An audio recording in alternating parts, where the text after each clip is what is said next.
Hey guys, it's Megan Ford, and this is my level 3 dig in. One of my professional goals this year has been to create a professional learning network using Twitter for the teachers in our building. I'd like to start hosting monthly Twitter chats. We have just moved to a one-to-one environment, and it's been really scary for teachers. And I want to serve as a mentor and get a big group of teachers together to see how they're using the services, what's working well for them, that type of thing. So there are two types of professional learning I'm planning on using for this. The first are professional learning networks. So as we know, professional learning networks are a group of educators. They're collaborating online, they're providing resources to each other. And MOOCs are these open access courses online. There's all kinds of varying subjects, lots of resources out there for those. So one of the reasons I want to use a MOOC is because Twitter chats are really complicated. I didn't realize how difficult it is to manage them. I want to be a better mentor and coach through Twitter. So I'm hoping that there's a really good MOOC out there that can help me become a better host, help me come up with better critical thinking questions, and help me provide some just-in-time instruction for our teachers. So I found a really good video on what a MOOC actually is.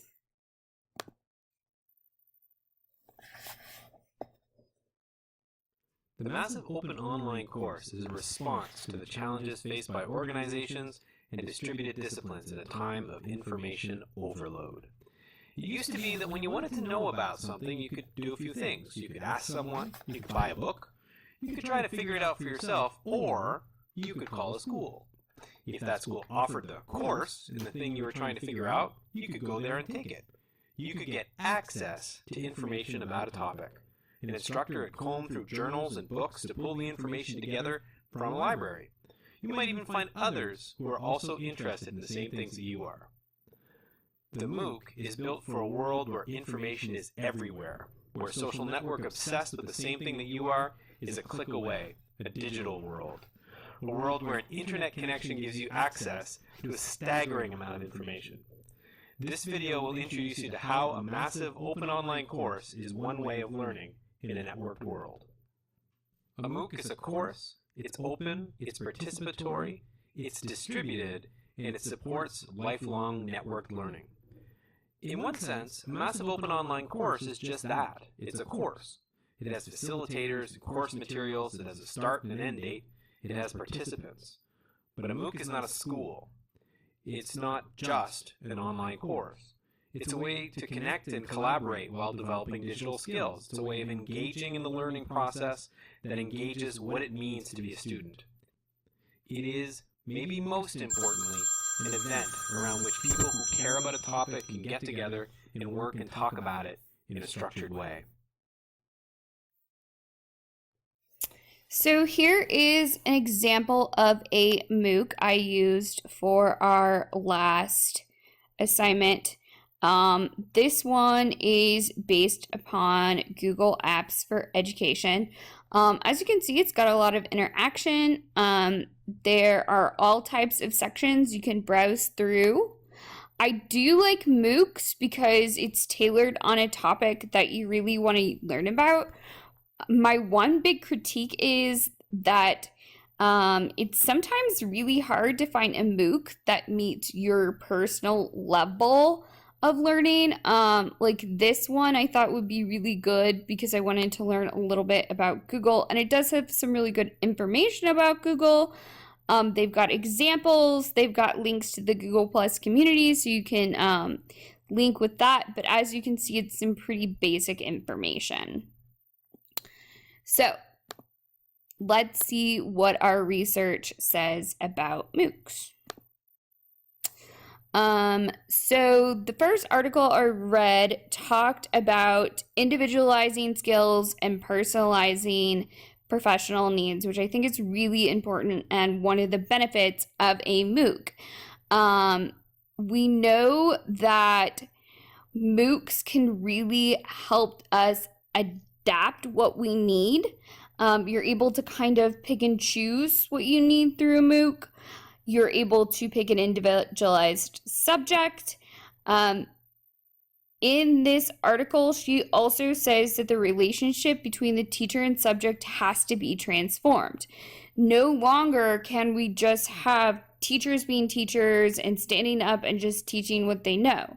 The teachers have to represent the design and learning skills so that they're valuable to the learner. And it's also great. One of the benefits she mentions about MOOCs are that they're scaffolded. So you're able to take things step by step and learn at your own pace. Essentially, MOOCs are moving toward that personalized learning, and it's adaptive for ourselves.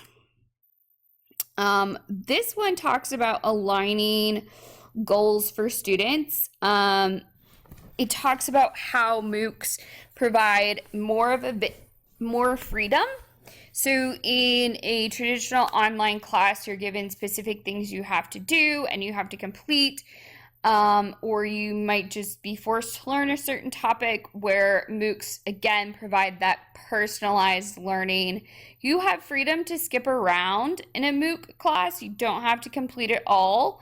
You're really able to also get that social aspect with the MOOC.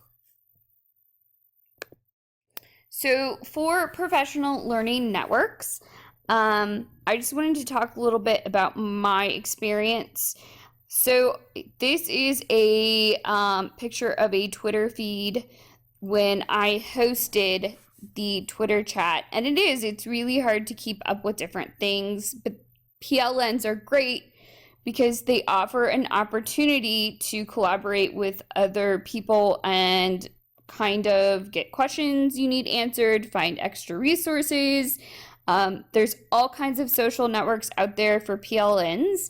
So I participate in what's called FCS Vanguard, which is our county instructional leadership team.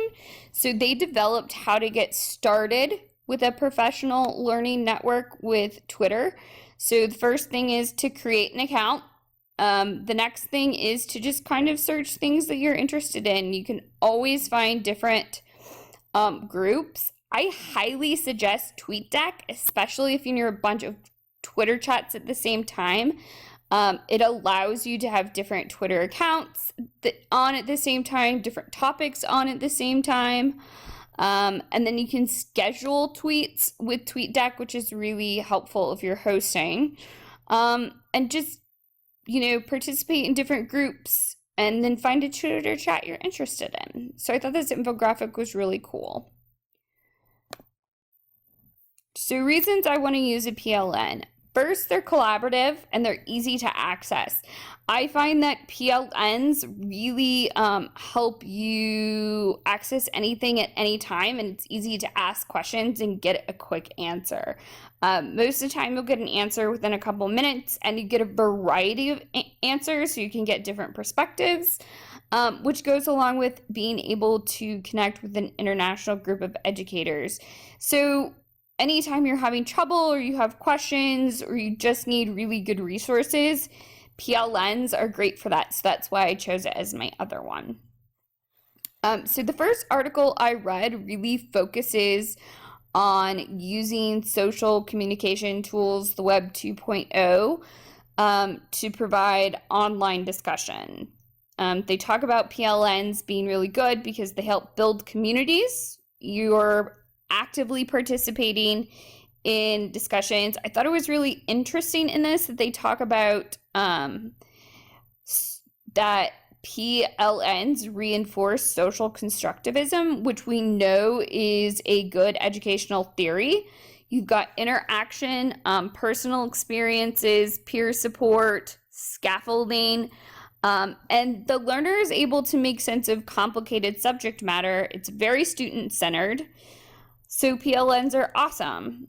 And very quickly here, my last research is that we get a real-time interaction with other people, and we get one-to-one support. So PLNs are a lot like having your own personal mentors, but you get a lot of mentors throughout. So last but not least, here are my sources and reference list. I just went 16 seconds over. Sorry, Dr. Kopcha.